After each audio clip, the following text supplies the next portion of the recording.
Hello friends, ரொம்ப simple ஆனால் ரொம்ப டேஸ்டான என்னோட பாட்டி வைக்கிற ரசம் ஸ்டைல் பார்க்கலாமா? அதுக்கு முதல்ல தக்காளி புளி வேக வச்சு நல்லா கரைச்சி அதோட தண்ணி எடுத்துக்கணும். அதில் நிறைய கொத்தமல்லி தழை கட் பண்ணி போட்டுட்டு கொஞ்சமாக ரசம் பொடி, மஞ்சத்தூள், பெருங்காயத்தூள், சாம்பார் தூள், அப்புறமா முக்கியமாக கல்லுப்பு. ஏன்னா எங்கள் பாட்டிக்கு நிதானம் சிக்காது, அதனால கல்லுப்பு தான் யூஸ் பண்ணுவாங்க.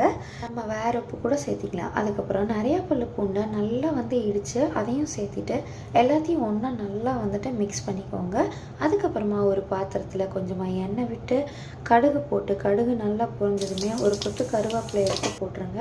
அதுவும் நல்லா பொரியணும். அதுக்கப்புறமா நம்ம கலக்கி வச்சுருக்க ரசம் மிக்ஸை அதில் ஊற்றிக்கோங்க.